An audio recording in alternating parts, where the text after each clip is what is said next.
Hello viewers, अस्सलाम वालेकुम। Welcome back my YouTube channel and welcome back another vlog. कैसे हैं आप सब लोग? होपफुली सब ठीक ठाक खुश मज़े में होंगे। तो आज के व्लॉग मैंने यहाँ से स्टार्ट कर दिया है और स्टार्ट मैंने ऐसे किया है कि जब मैं आधा नाश्ता कर चुकी थी सुबह के टाइम से मैंने स्टार्ट किया है। सुबह का व्लॉग है ये।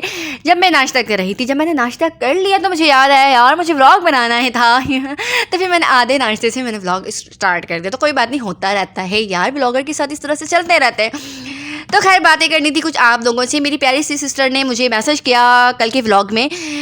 मैं नाम नहीं शो करना चाहती, लेकिन उन्होंने मुझे कहा कि सिस्टर आपके इन लॉज में मायो एंड बारात होता है।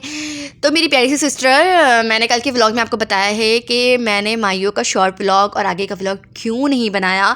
वो मैं एक डिटेल वीडियो बना दूंगी ताकि आप लोगों को समझ आ जाए कि आगे का व्लॉग क्यों नहीं आया। तो आपने अगर नहीं देखा है तो जाकर दोबारा से देख सकती हैं वो वीडियो कि मैंने क्या कहा था।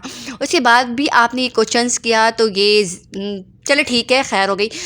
तो यहाँ पे जी मैं बता देती हूँ कि मेरे जो इन लॉज, जाहिर सी बात है मैं इतने शौक से गई थी और कोई भी हो मेरी जगह, कोई भी हो तो वो लोग एंजॉय करने के लिए ही जाते हैं। लेकिन जब आपके साथ बच्चों का साथ हो ना, बच्चों का साथ हो, तो जिस तरह से आप सोचो तो वैसा नहीं हो सकता। मतलब कभी ऐसा मतलब कि कभी हो भी जाता है, कभी ज़्यादातर तो ऐसा होता है कि आपके प्रोग्राम पे पानी फिर जाता है।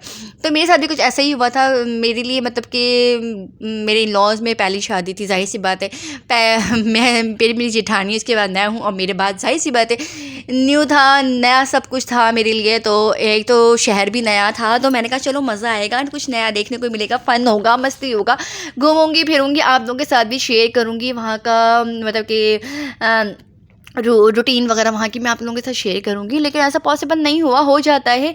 और वो ऐसा पॉसिबल क्यों नहीं हुआ वो आप लोग सुन सकते हैं कि भाई मैं जुम्मेवारी दिन हम लोग पहुँचे हैं वहाँ पे तकरीबन 6 तारीख को। और जुम्मेवारी दिन की बात है, मैं पहुँची हूँ और वहाँ पे जाहिर सी बात है मेहमान आगे भी आए हुए थे क्योंकि अगले दिन थी माइयो। तो मेहमान पहले से आ जाते हैं तो फिर आपको पता है फिर ढोलकी वगैरह हो रहा था। तो वहाँ इजहान ने जो है ना नया नया चेहरा देखा। तो इजहान ने जो रोना स्टार्ट किया ना, वो यहाँ पे आके यकीन करे चुप हुआ। जब हमारी वापसी के सफ़र स्टार्ट हो गया ना, तब वो जाके चुप हुआ। वो किसी के पास भी नहीं जा रहा, इतना रो रहा था। तो खैर जिस दिन हम पहुँचे उस दिन तो बस उसके रोने पे ही गुजर गया। लेकिन अगले दिन से उसको उल्टी और मोशन लग गई। जिस दिन माइयो था उसको उल्टी और मोशन दोनों साथ लग गया। तो अब आप समझ सकते हैं कि उस टाइम मेरे ऊपर क्या बीत रही होगी या फयाज के ऊपर क्या हो रहा होगा। मतलब एक तो शादी का घर, ऊपर से बच्चा बीमार, नई जगह, मेरे लिए नया माहौल था, मुझे कुछ समझ नहीं आ रहा था। और फिर इजहान तो फिर जाहिर सी बात है। तो मसला ये हो गया था मेरे से, इजहान काफ़ी बीमार हो गया था, इसकी वजह से आगे का व्लॉग नहीं आया। माइयो तक तो फिर भी सही था, लेकिन बारात वाले दिन जो है ना, निकलते निकलते जब हम बारात लेके जा रहे थे तो बारात निकलते उससे फिर मोशन, मतलब कि मैं पैम्पर चेंज कर रही थी और उसे मोशन हो रहा था, मैं पैम्पर चेंज कर रही थी, वो लीक हो जा रहा था। इस तरह की सूरत हाल हो गई थी। इजहान को आप देख सकते इतना कमज़ोर हो गया, प्लस वो तो ऑलरेडी ही कमज़ोर था लेकिन और ज़्यादा वीक हो गया था। तो खैर अब बच्चे को उल्टी मोशन साथ हो तो आप समझ सकते हैं फिर उस टाइम मेरे ऊपर क्या बीत रही होगी। असल तो माँ को ही फेस करना पड़ता है, माँ ही के ऊपर होता है सब कुछ। तो मेरी बहुत सी ऐसी प्यारी सी लेडीज़ होंगी जो मदर्स होंगी, वो इन चीज़ों को समझेंगी, एग्री करेंगी इस बात को। मेरे लिए मतलब कि प्रोग्राम अटेंड करना बहुत मुश्किल हो गया था, यहाँ तक कि मैं तैयार नहीं हो पा रही थी। आप लोगों ने देखा मैंने नहीं दिखाया, आप लोगों को नहीं शो करवाया कि मैंने क्या पहना नहीं पहना, सिवाय माइयों के अलावा मैं नहीं आई हूँ सामने। तो यही रीज़न था जो मैं नहीं आ पाई, क्योंकि इजहान की तबीयत सही नहीं थी और मैंने दवाई पी लिया, उसको कोई फ़र्क नहीं पड़ा। शायद पानी का इशू था और लोगों को देखकर वो परेशान होते, क्योंकि उसने नया चेहरा देखा नहीं। जब भी आँख खोला उसने नानी मामू 4-5 लोगों के बीच में रहा, अचानक से मतलब इतनी बड़ी फैमिली पे वो देखा, मतलब कि मेहमान इर्द गिर्द, ढोल ढमक्के, शादी वाला घर, तो वो बहुत ज़्यादा परेशान हो रहा था।